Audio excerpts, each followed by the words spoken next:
So we are going to start a new assignment today, and what I want you to do is go ahead and get your sketchbooks out. You guys are going to be taking notes today, so do not take your notes on the back of your illumination drawing.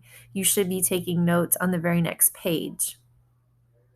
If you want to pause and wait to get your sketchbook out and get it set up, at the top of your paper, you're going to be writing Beyond the Border. That is the title of this assignment.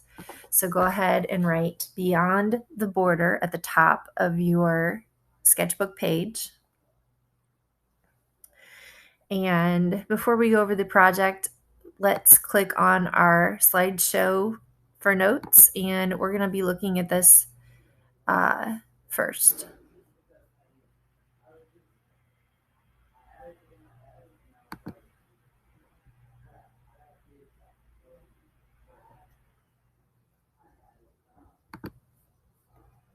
So at the top of your page, you have Beyond the Border listed.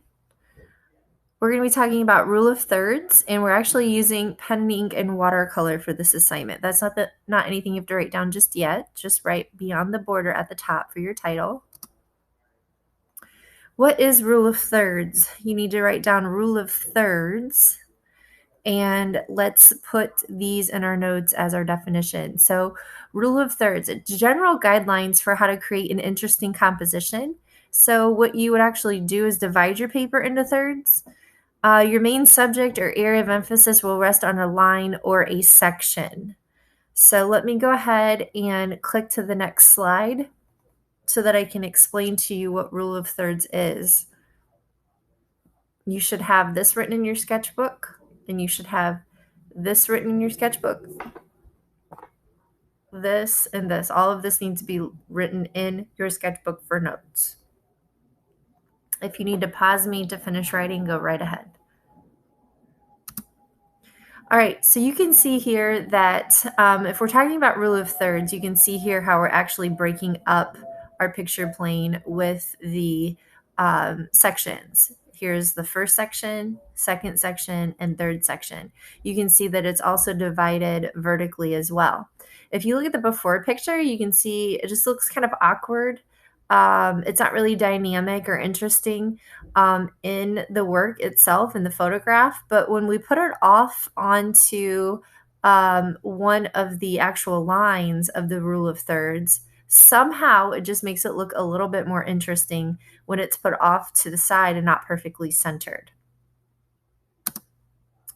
Again, same thing. You can see here in this photograph how the main subject is on a line of the rule of thirds. That's what creates the emphasis. People naturally like to center things, and so when artists put them in the rule of thirds, it makes more sense because it makes it more visually appealing.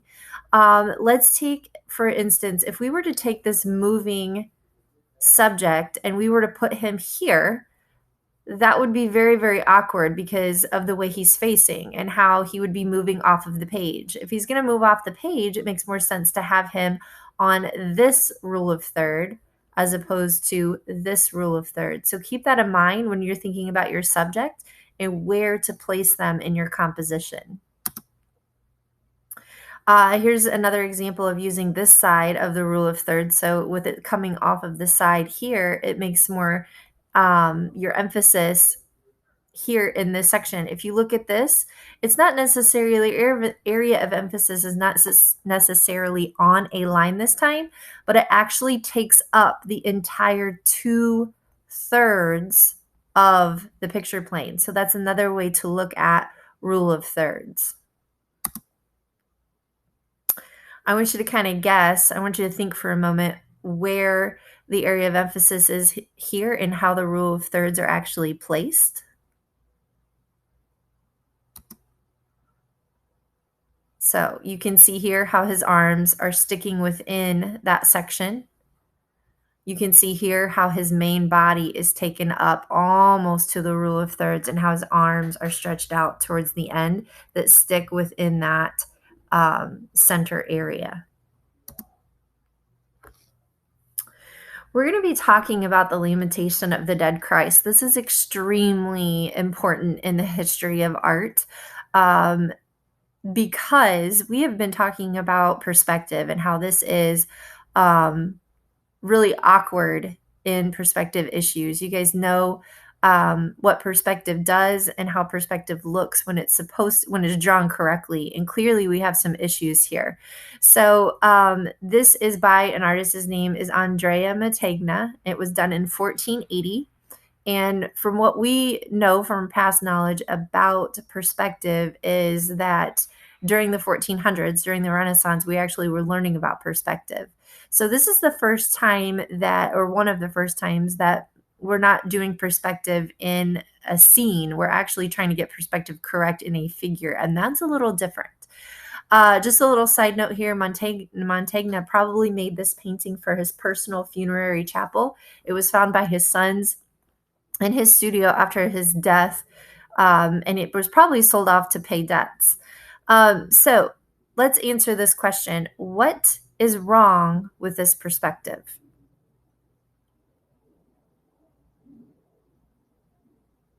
So we know that what is wrong with this perspective is the fact that his feet are way too small, his head is bigger, his head is further away from us, his feet are closer, okay? His torso looks humongous compared to his legs, and his legs are actually closer to us.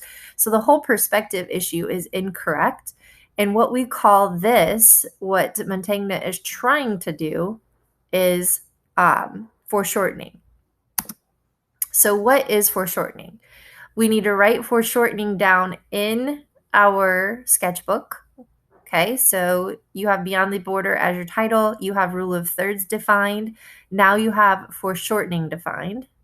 Foreshortening is the depiction of an object or figure in a picture to give the illusion of space, of projection or extension into the space. Clearly, Mantegna was not very good at foreshortening. Okay, so if you need to pause this to finish writing this definition down, go right ahead.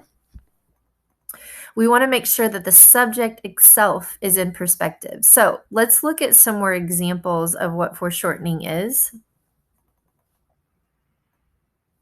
You guys can see this folder has the Lamentation of the Dead Christ here. Let's look at this example.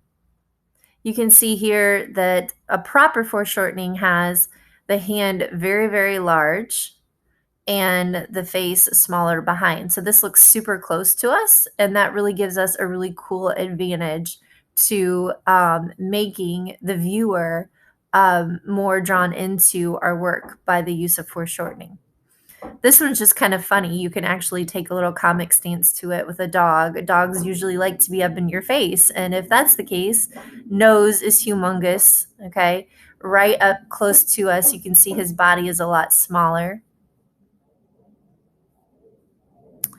And then let's take a look at the fish really quickly.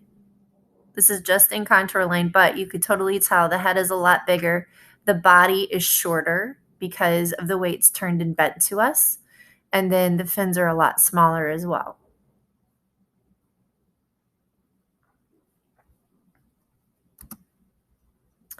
There's nothing that I want you to write down just yet. We're actually going to come back to the rest of the slide when it's time. So we're going to skip this slide for now. And I want to move a little bit forward into the project examples, okay? Here are some really good ideas for your subjects. I think fish are good. I think birds are good. I think insects are good. I do not think people are good. Your final is going to be done with pen and watercolor. And we have not really talked about figure drawing at all. So I think that if you stick with these subject ideas, I think you're going to be more successful. Also, we have to reference a realistic subject and environment. So if you're looking at people, then I think that you're going to have a difficult time filling this background, okay, as part of your assignment. So if you think about fish, birds, insects, those backgrounds and environments are much easier to come up with to fill our page. When you're looking at this, I want you to recognize that there is a rule of thirds. So here would be kind of your imaginary third, okay?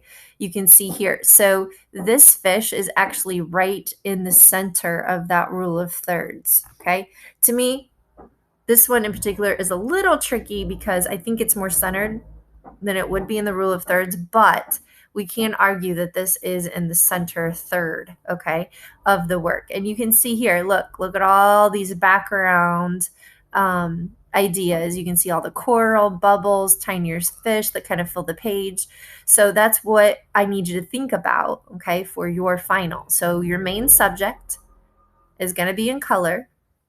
This background is square is going to be in color, and then everything else around it is going to be in black and white. So we really need to have some good texture and ideas for that environment that can unify with your choice in subject. Here's another one, again, in the rule of thirds. So if you were to divide this into thirds, you can see that this bug is actually taking up 2 whole thirds of the paper this way, and also 2 whole thirds of the paper this way. Okay, it doesn't have a lot of foreshortening here. There's a little bit of foreshortening in the flower, a little bit of foreshortening in this flower. So I would like for you guys to choose an insect, a bug, a fish, whatever your subject is. I would like for the subject itself to have a little bit more of foreshortening. However, you could get away with adding a little bit more foreshortening into some of the background images for your final, but that is a must. We have to have foreshortening included in your assignment as part of your requirements.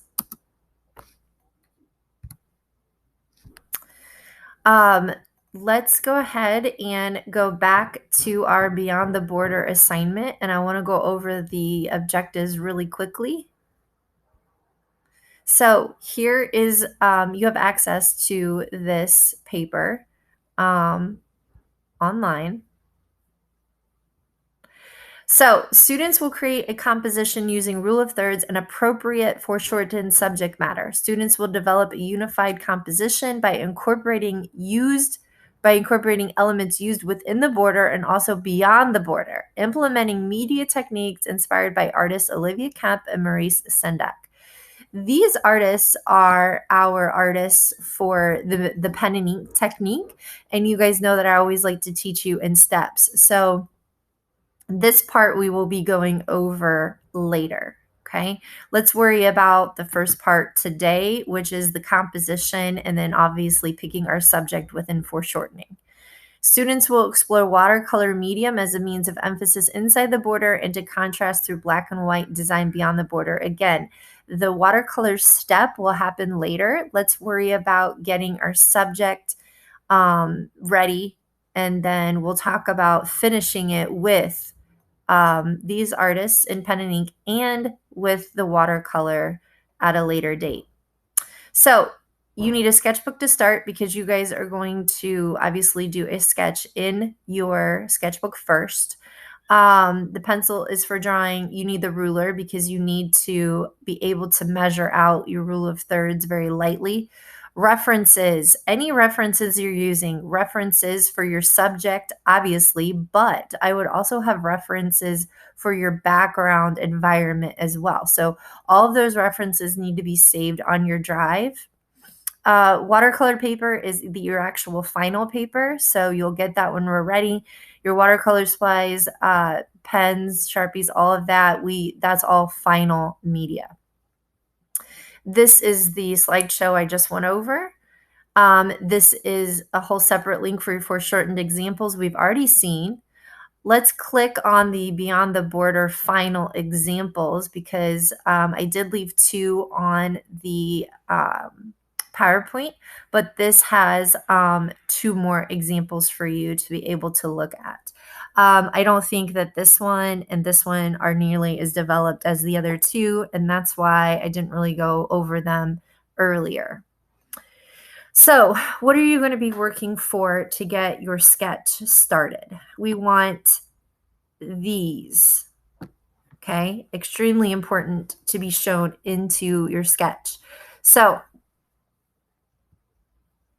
we want to use rule of thirds successfully. showing a unified piece with emphasis and balance. We want to make sure that we are utilizing references to develop proportion and scale and create foreshortening within the subject. Your background image, so your environment needs to relate to your subject and drawn in proportion and scale, also with the illusion of depth and space.